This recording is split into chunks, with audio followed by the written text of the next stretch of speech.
नमस्कार, जय जोहार। डीडी न्यूज का चुनावी रथ पहुंच चुका है छत्तीसगढ़ और छत्तीसगढ़ में 2023 की बीत चुकी है चुनावी बिसात और इस बिसात पर खेला जा रहा है शह और मात का खेल।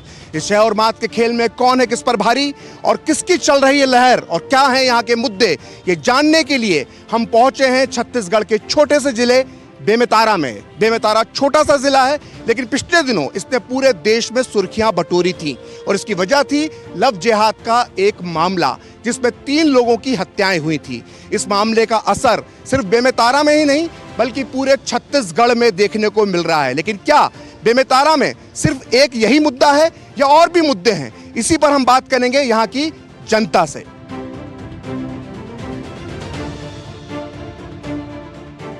क्या है छत्तीसगढ़ के मुद्दे, क्या बोले छत्तीसगढ़ और बेमेतरा में क्या है मुद्दे? मेरा नाम निखिल साहू है, मैं भारतीय जनता पार्टी से हूँ। बेमेतरा में आप बोलेंगे तो बीते 5 वर्षों में इतने भ्रष्टाचार हुए हैं और ये ऐसा नहीं है कि ये भ्रष्टाचार केवल विपक्ष ने उठाए हैं। ये बेमेतरा की आम जनता ने अपने आंखों से देखा है। चाहे आप किसी भी विभाग का बोले, चाहे लोक निर्माण विभाग हो, चाहे शिक्षा विभाग हो, आप हर मुद्दे में बेमेतरा में फैल पाएंगे। 33 करोड़ का रोड 3 साल नहीं चल पा रहा है, उसे 33 बार रिपेयरिंग किया जा रहा है। पीछे आपके एक स्कूल है, सरकारी स्कूल है, 30 लाख का जहां शेड लगता है वो महज 10 मिनट के हवा में शेड उड़कर गायब हो जाता है। और भी ऐसे अनेक मुद्दे हैं बेमेतरा विधानसभा में। बीजेपी की इसलिए तो नहीं बोल रहे सब बात? नहीं, आप सामने हैं, वो जनता के सामने है। मैं बीजेपी की तरफ से होता तो अपनी साइड से बोलता। वो जनता देख रही है, रोड चल नहीं पा रहा है, स्कूल के शेड उड़ जा रहे हैं, ये सारी चीज जनता देख रही है। बेमेतरा में बदलाव होगा? बदलाव बिल्कुल होगा बेमेतरा में, जनता ने देखा है। क्योंकि ठीक। आइए ये बताइए कि जो बेमेतरा के मुद्दे हैं जी, उसमें आपको लगता है क्या और महत्वपूर्ण मुद्दे हैं यहाँ के? जी, अभी तत्काल में कुछ दिन पहले बेमेतरा में राम मंदिर ट्रस्ट है न्यास, उसकी ज़मीन जो है यहाँ के स्थानीय कोई व्यापारी की उसकी मिसेज के नाम पे उसको रजिस्टर्ड कर दिया गया राजनीतिक लोगों के दबाव में। अच्छा। हाँ, कम से कम 5 एकड़ की ज़मीन तो उसके नाम में ट्रांसफ़र हो चुका है और 5 एकड़ की ज़मीन जो है उसमें रोड निर्माण हुआ है जिसमें शासन के द्वारा किसी भी प्रकार के मुआवजा प्रकरण नहीं हुआ है। और 5 एकड़ की जो ज़मीन है जो इसके नाम में चढ़ाया गया है न्यास की जो भूमि जिसको यहाँ के दाऊ जरब सिंह वर्मा के द्वारा 90 एकड़ ज़मीन यहाँ के स्थानीय राम मंदिर को जो है दान में डोनेट किया गया था। अच्छा। उस ज़मीन को गलत तरीके से राजनीतिक दबाव के तहत यहाँ के जो शासकीय अधिकारी हैं एसडीएम और तहसीलदार वहाँ रजिस्ट्रार कार्यालय में जाकर रजिस्ट्री अधिकारी के रूप में महद उपस्थित हुए हैं, जबकि उस पर कलेक्टर ने कमेंट्स किए थे कि यह न्यास की संपत्ति है। इसके अलावा और क्या मुद्दे हैं यहाँ के? इसके अलावा यहाँ स्थानीय स्तर पे भी बहुत सारे मुद्दे हैं, यहाँ पे कोई कमी नहीं है। मतलब आप कहना चाहते हैं यहाँ पे बघेल सरकार ने कोई काम नहीं किया? बघेल सरकार ने जो किया होगा वो तो पिछले ही सरकार का ही अनुवृत्ति है, लेकिन यहाँ तो छत्तीसगढ़ लेवल पे अगर कहा जाए तो पीएससी घोटाला है। अभी तत्काल में आप लोग चलाए न्यूज़ में, कोई कमी नहीं है इसमें। बीरनपुर की घटना है, बीरनपुर की घटना शांतिपूर्वक चल रही थी, वहाँ शांति हो गया था माहौल, लेकिन अचानक वहाँ के विस्फोट हो गए वहाँ। ठीक है, जो बीरनपुर की घटना क्या है, कितना महत्व रखती है, ये बताइए कि बीरनपुर की घटना का कितना असर होगा इन चुनावों में? मानवता शर्मसार होती दिखी और वहीं पे यहाँ के सत्ताधीश जो यहाँ के जनप्रतिनिधि हैं उनके अंदर जरा भी मानवता नहीं, उन्होंने अपने संवेदनहीन होने का परिचय दिया है।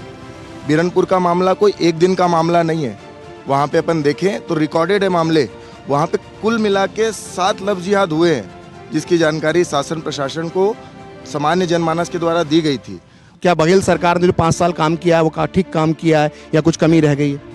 बहुत सही काम किया है उन्होंने किसान के बारे में सोचा है, महिलाओं के बारे में सोचा है, यहाँ के लोगों के बारे में सोचा है। उसके अनुसार उन्होंने यहाँ के लोगों की स्थिति परिस्थिति देखते हुए जो बेरोजगार बच्चे हैं उनके भलाई के लिए सब काम किया है। जब चुनाव का समय आता है तब भाजपा वाले हमेशा धार्मिक या कुछ भी ऐसा अनाचार लोगों पे फैलाकर हमेशा सांप्रदायिकता का हमेशा माहौल पैदा करते हैं। लेकिन बिना किसी घटना के तो 3 हत्याएं नहीं हो सकती ना?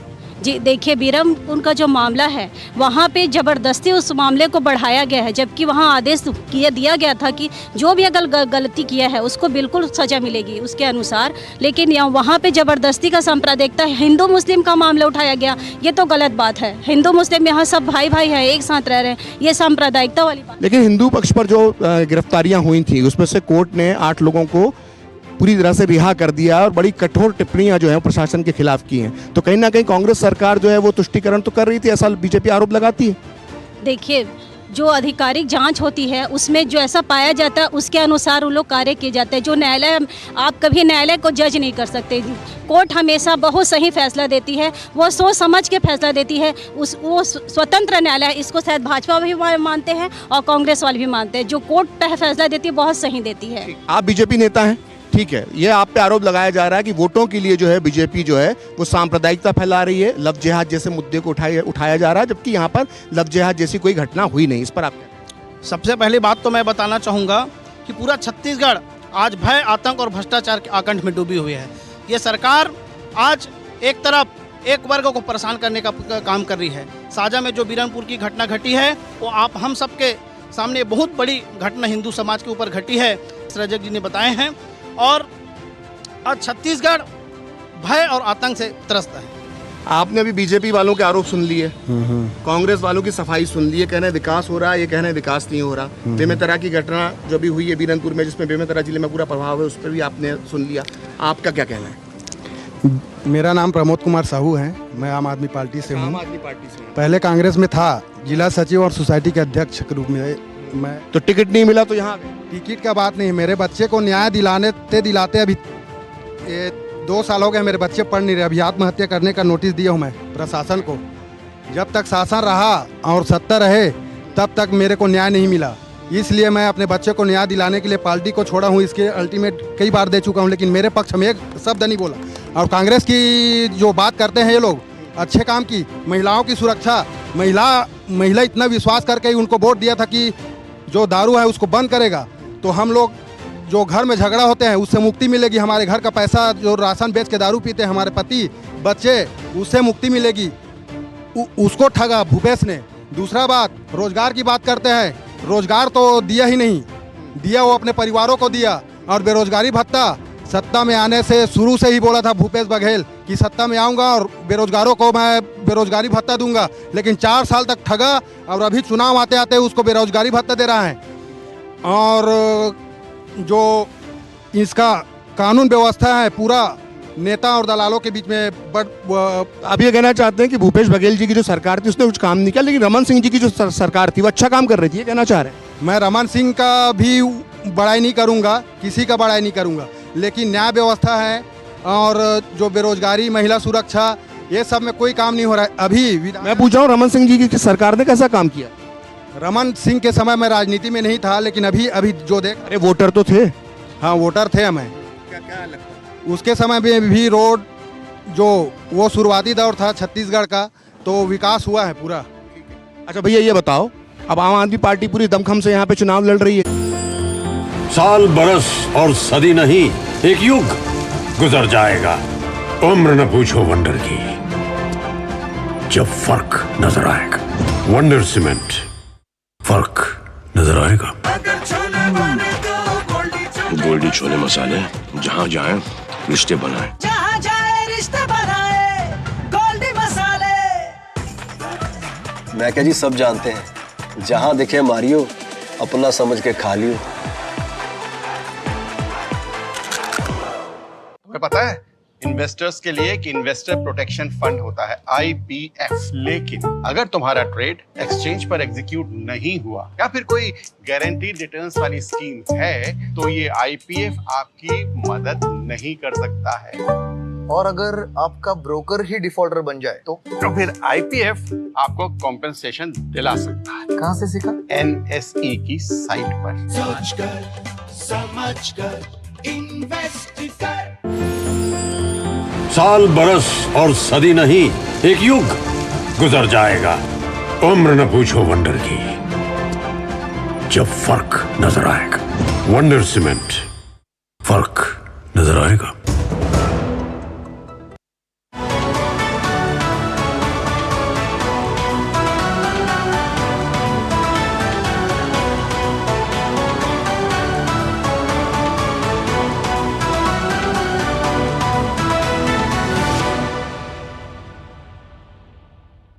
आप एक महिला हैं और जब छत्तीसगढ़ का जो घोषणा पत्र जो कांग्रेस ने जारी किया था उसमें शराबबंदी का वादा किया गया था और यहाँ पे कई लोगों ने मुद्दा उठाया कि ये वादा जो है भूपेश बघेल सरकार ने पूरा नहीं किया। तो इसको लेकर आप क्या कहेंगी कि महिलाओं की एक बहुत बड़ी मांग थी शराबबंदी? मैं ये कहना चाहूंगी भाई, शराबबंदी का उन्होंने संकल्प लिया था जिसमें सारी महिलाओं का योगदान उनको मिला और आगे भी मिलेगा। रही बात शराबबंदी की, अगर किसी मरीज को कैंसर की बीमारी होती है तो उसका इलाज भी धीरे धीरे होता है।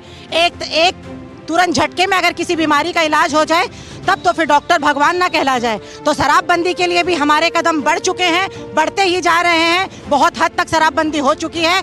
आने वाले सत्र में कहाँ पे शराबबंदी हो गई है? हमारे बेमेतरा में ही हुई है, बेमेतरा में ही हुई है। बघेल सरकार को 5 साल कम है शराबबंदी के लिए, इसके लिए और समय चाहिए। तो क्या लगता है कि अभी और समय देना चाहिए या बघेल सरकार जो शराबबंदी के वादे में पूरी तरह से फेल हो गई? ये जो शराबबंदी बोले हैं ये घोषणा पत्र में सोच समझ के बोले होंगे। और दूसरी बात, शराबबंदी जो बोले ना, कोरोना काल में घर घर में शराब पहुंचाए हैं। और आपको बता रहा हूँ, आज ये पूरे 21 वार्ड में 25 जगह अवैध शराब बिक्री होगी। गांव-गांव में पहले एक जगह अवैध शराब बिक्री नहीं थी, आज गांव-गांव में 1-1, 2-2 काउंटर मिल जाएगी। मैं बोल रहा हूँ वाली बात नहीं, ये पुलिस की कार्रवाई बताएगा और आप अतिशयोक्ति हो जाएंगे। यहाँ की खुद IAS जो SDM मैडम है वो खुद कलेक्टर कार्यालय के सामने अवैध शराब बेचते हुए पकड़े हैं। तो ये शराब क्या है, ठगेश सरकार थी। आप शराबबंदी का आड़ में आपने महिलाओं का वोट ले लिया और घर घर शराब बिकवाए और पूरे छत्तीसगढ़ में शराब बिकवा रहे हैं। मतलब शराबबंदी झूठ है। दूसरा भाई बोल रहा था मोदी सरकार ने रोका है, 2 साल का बोनस नहीं दिया। अरे मोदी सरकार से पूछ के आपने घोषणा पत्र में लिखा था क्या कि आप घोषणा पत्र दोगे? तो झूठ बोलने का काम है कांग्रेस का। ना 2 साल का बोनस दिए और पूरी जनता जानती है कि आज मोदी जी 2240 रुपए समर्थन मूल्य में ले रहे हैं, धान के पैसे दे रहे हैं, इवन बोरा का उठाने का सब चीज क्या दे रहे हैं। छत्तीसगढ़ की जो जनता है वो पूरी ठगी तरह महसूस हो रही है। इस बार बदलेगी, मतलब सरकार बदलेगी, भाजपा की सरकार आएगी। ये बताइए कि हमने शराबबंदी की बात कर ली, हमने लव जिहाद की बात कर ली और मुद्दों की बात कर ली। अगर पूरे राज्य के मुद्दों की बात की जाए तो PM आवास योजना को लेकर उसको पूरी तरह 5 साल बंद रखा और करीब 8 लाख आवास छत्तीसगढ़ में नहीं बन पाए हैं। जनता गाँव में बहुत त्राहिमाम कर रही है और इंतजार कर रही है कि सरकार को बदलने का मौका हमको कब मिले। और भ्रष्टाचार जो है इस सरकार में, चाहे कोयले का हो, चाहे PSC घोटाले का हो, मतलब ऐसा कोई योजना नहीं है इस सरकार का जिसमें घोटाला ना हो। यहाँ बेमेतरा में मीठे पानी की योजना भाजपा की सरकार में जो चल रही थी, केंद्र सरकार की, पहले 15 वार्ड में पहुँच गया था, आज 8 वार्ड में हो गया है। उसमें 2-2, 3-3 बार यहाँ के DMF फंड लगा दिए, यहाँ के PHE मंत्री ने पैसा दे दिया, लेकिन यहाँ सभी चीज़ सिर्फ भ्रष्टाचार की भेंट चल रही है। कांग्रेस सिर्फ एक ही काम कर रही है, जम के पूरे छत्तीसगढ़ में भ्रष्टाचार करो और सोनिया गांधी और राहुल जी को पैसा पहुंचाओ। हाँ तो ये क्या बोले छत्तीसगढ़ बोल रहा है बदलाव। 5 साल और उसके पहले 70 साल जिन्होंने काम किया है और खासकर पिछले 5 साल में सिर्फ झूठ बोलने का काम किया है। भ्रष्टाचार है, घुसखोरी है, इसके सिवा कुछ नहीं है। चाहे किसान के भाई साहब बात कर रहे थे, चाहे वो शराबबंदी के भी हमारी बहनें बात कर रही थी, तो उन्होंने ऐसा कोई मतलब पिछले साल में एक भी वादा उन्होंने पूरा नहीं किया। चाहे महिलाओं के हित में 500 रुपये से 1000 देने की बात हो, किसान को खाद बीज देने की बात हो, चाहे उनका ऋण माफ़ी की बात हो, कहीं किसी प्रकार का ऋण माफ़ नहीं हुआ है। मैं ये बोलता भाई साहब लोग भाजपा के हमारे भाई लोग लव जिहाद का विरोध करते हैं, करना चाहिए, अच्छी बात है, लव जिहाद होना भी नहीं चाहिए, लेकिन ये लोग उसका विरोध क्यों नहीं करते जब इनके बड़े नेता या इनके मंत्री के घर में लव जिहाद होता है? क्या वो सिर्फ लव है? इनके केंद्रीय में तक कई ऐसे नाम गिना देंगे, आप भी जानते हैं उसको, कि वो लोग, उनकी बेटियां भी लव जिहाद करी हैं, उनके बारे में क्यों नहीं करते? उनका विरोध क्यों नहीं करते? और हम यहाँ पे लव जिहाद या हिंदू मुस्लिम की बात नहीं करना है। चुनाव जब ये हारते हैं तब हिंदू मुस्लिम की बात करते हैं। हम चुनाव लड़ते हैं विकास के मुद्दे पर। हमने विकास किया है बेमेतरा में और पूरे छत्तीसगढ़ में विकास किया, इसलिए आज हमारे मुख्यमंत्री का नाम बच्चा बच्चा जानता है। आप भी जान रहे उस चीज़ को। और बेमेतरा की बात करूँगा मैं, बेमेतरा में ये भाई लोग भी जानते हैं कितना विकास हुआ है। और ये भैया बोले ना, दिल पे हाथ रख के बोले, ये लोग खुद बोलते हैं चौक चौराहे पे कि छाबड़ा जी ने बहुत विकास किया है, ये खुद मानते हैं। अब उसमें हम क्या बोल सकते हैं?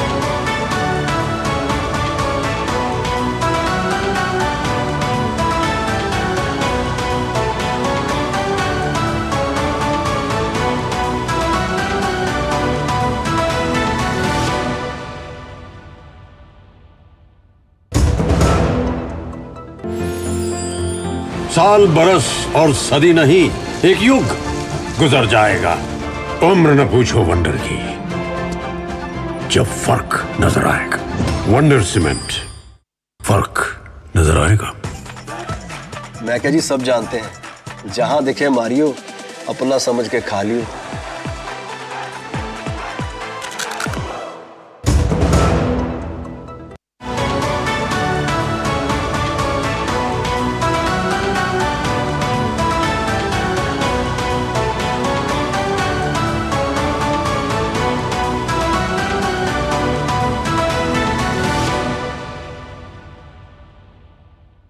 क्या मुद्दे लेकर जनता के बीच में जा रहे हैं आप लोग? घूसखोरी है, दलाली है, इसके हिसाब से हम लोग जनता के बीच में जाएंगे।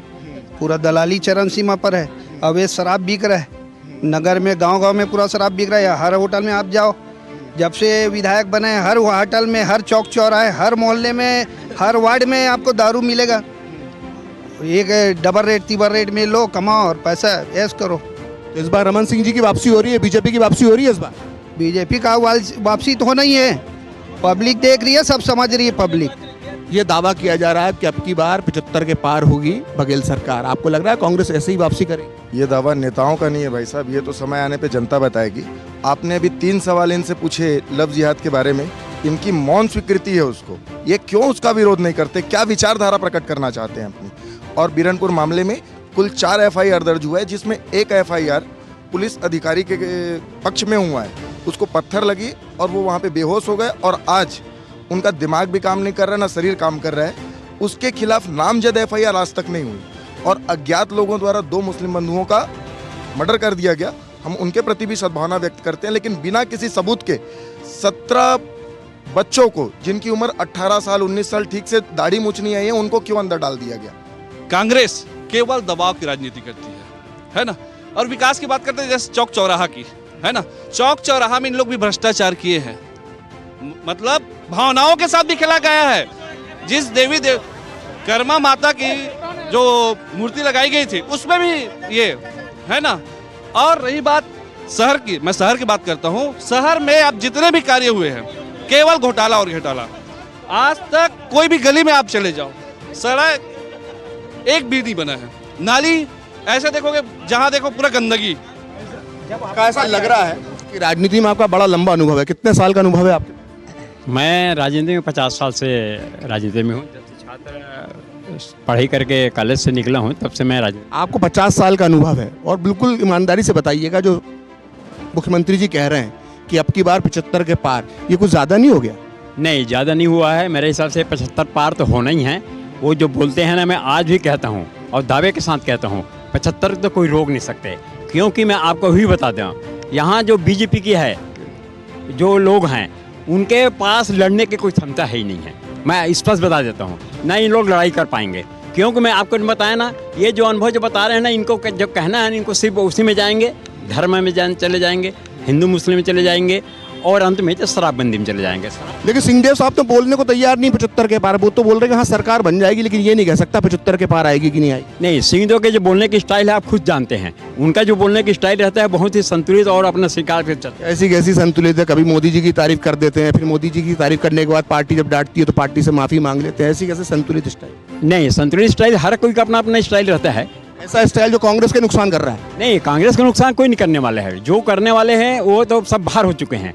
और जो अभी आपने देखा होगा, मैं जो कह रहा हूँ उसमें अब, अच्छा, वो तो खुद कहते हैं कि प्रधानमंत्री आवास योजना में ठीक से काम नहीं हुआ। हाँ, प्रधानमंत्री आवास का मैं आपको बता दूं, ये जो बोलते हैं ना, ये पूरी तरह से झूठ बोलते हैं। क्योंकि प्रधानमंत्री योजना में जो पहले, जब इंदिरा गांधी का जो योजना था, उसमें 10% वकील लगाना होता था। लेकिन अभी क्या है, राज्य सरकार 50% और केंद्र की सरकार 50%। और जब तक केंद्र सरकार जो पैसा यहाँ नहीं डालेगी, तब तक उसे 50% का वो शेयर हो ही नहीं सकता। देखिए, आप देख सकते हैं कि बेमेतरा के अंदर किस तरह से गर्मा गर्मी, सिर्फ अभी ये बहुत दिन बाकी हैं चुनाव में, उसके बाद आप देख सकते हैं कि कांग्रेस पक्ष और बीजेपी पक्ष दोनों के बीच में जो गर्मा गर्मी है। और लगता है कि जैसे जैसे चुनाव की तारीख नजदीक आएगी, ये चुनावी संघर्ष एक नए मोड़ पर, नए दौर में पहुंचेगा। धन्यवाद।